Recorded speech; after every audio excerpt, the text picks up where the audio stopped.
racing in Talladega. Jake Finch leads him. Tanner Gray on the outside. 32 other drivers ready to go. Andres Perez in the 2. He's one to watch in the second row on the inside. I talked to Jake this morning. He said he would love to grab this lead and try to control this race from the very start. The outside lane was really broken up there from the start, Phil. The bottom is the place to be right now. I think it's going to be tough there for the 18 of Tanner Gray to even find a hole. Jason Kitzmiller back in the 97. Seems like he may have an issue. Yep, right there, slowing up. Let's take a look exactly what happened here.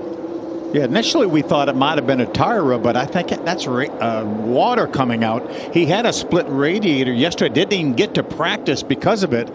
And I'm not sure that's not that radiator didn't split again, and it's pushing all the water out, and that's why he's slowing. And I would think that thing is overheated, and it doesn't take long to do it with no water. They're like humans. They need water, right? Mm-hmm. He makes it to pit road. He's driving for CR7 Racing. Contact earlier, we're told, from Gus Dean. Yeah, Gus brought this second pack up. Tanner was with the first pack. He saw Gus coming, moved out in front of him, and then Gus was going to make the way around, and a little bit of a late block by Tanner. Well, your first instinct is to block. You see somebody pull out a line and you're leading that lane. You want to make that move, but Tanner has enough experience with all of his truck races he's run on super speedways to know, hey, this is way too early for me to risk this. He obviously pulled back down and lost some track position, but he kept that race car in one piece. Right now, Andres Perez does not want to be in second at the end of this race. He's finished second twice in his career. He still wants that first win. He's driving the 2 car. I don't know what kind of 2 jinx we got going on there, but man, he's come so close. And he was one of those drivers at Daytona running second in that last lap crash. All right, the caution is out. This is the break. We'll have modified live stops. They can come down, make adjustments, take tires.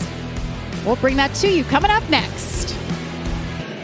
Heather, what's happening with the 6? Well, as you can see here, the tow truck giving him a push. The car just shut off on him. They told him to try to recycle the engine and get it started, but it will not fire. So a tough break here for LeVar Scott. Really tough break. Been running top 10 all race long, and then something random after your first pit stop. First restart today. Let's see if he gets a signal to his teammate. Green flag once again. Jake Finch leads him. Chris Wright is right there, his teammate. Both lanes got a pretty good start there with Frankie Muniz being on the bumper of Andres Perez, pushing pretty hard. Yeah, Frankie did a nice job there. Christian Rose in the 32 laid back a little bit, made up that ground just now, got to the bumper where he needs to go. There's some shuffling going on. Looks like Gus Dean maybe moving in. Dropped to the bottom there, left his teammate Tony Breidinger up on the top by herself, following behind Frankie Muniz. Bottom definitely has the strength on these restarts. Well, if he's able to pull this off, this is the most uneventful race he'll ever have and go to victory lane in. Final lap. Can Jake Finch hang on for the win for his first ARCA Menards National Christian Rose Series pulls out win? a line. Tanner Gray fills the hole. He doesn't go with him here. Christian Rose, he's been He patient. went for it. He's going for it. Will he have any help right now? No. Chris Wright trying to block there in the second spot. Doesn't work. He slips back. They're gives up that third spot. Yep, Gus Dean stays to the inside, puts Christian Rose back to 5th. So Christian goes for it, loses 2 spots. Watch that mirror, Jake. Just watch that mirror. Keep that 15 car behind you. Oh, the 55 does not go with Tanner Gray.